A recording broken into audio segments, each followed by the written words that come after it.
Guys, if you got nephews and nieces like me and you want to get them real sugared up when they come over, I've got the perfect cookie to make. 1 stick of butter salted. We're gonna melt this, put it in the bowl. All right, butter is melted. There we go. Next is 67 grams of cane sugar, which is about 1/3 cup.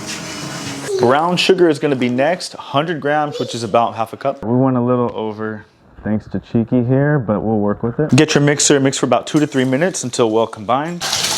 Make sure to smash any of those brown sugar chunks in there. Once combined, get a room temperature egg, break it in. No shell, no shell. Nice, no shell. All right, that's looking pretty good. Last thing going in this bowl is vanilla paste. You're gonna add about 1 tablespoon, which is 15 grams. I've got this scale here, so just use a tablespoon if that's what you got. And just like all the other ingredients, mix it on in. You're gonna set this bowl to the side and grab another empty bowl. Break out the all-purpose flour. We're gonna add 156 grams, which is about 1/4 cup of flour. I don't know if you can see that because of the glare, but this is baking soda, 1/2 teaspoon. You don't really need a scale for this. You just get the right spoon, dump it in. This here is espresso powder. It's like an instant coffee. 1/2 teaspoon for this as well. No need to scale it, just get the right spoon.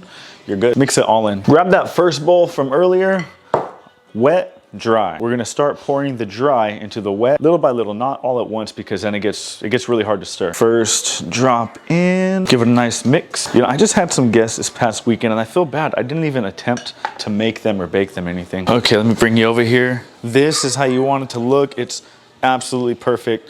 We're gonna get some chocolate chips in now. This is about 1 cup. You can add less or more, whatever you think is good for you. These right here, by the way, are milk chocolate chips. I've been trying to create my own version of a crumble cookie, and crumble uses milk chocolate, so I've been trying to use this more often. We're usually using semi-sweet, but today we're gonna just keep rolling with milk chocolate. And now incorporate them all into the dough. Get your cooking pan with a baking sheet, looks like this. Graham crackers, get your graham crackers. Break off about 4 squares. Okay, all of these are face down. Get your chocolate of choice. This is German chocolate. Really good if you've never tried it. Most people want to use Hershey's. 2 little squares on each gram. Next is my daughter's favorite part, the marshmallow. Scoop out a good portion of cookie dough because we're gonna wanna cover the entirety of this thing. So these cookies are gonna come out a little bit bigger than your typical cookie. Oven's preheated 350 degrees. Bake your cookies for 13 to 15 minutes.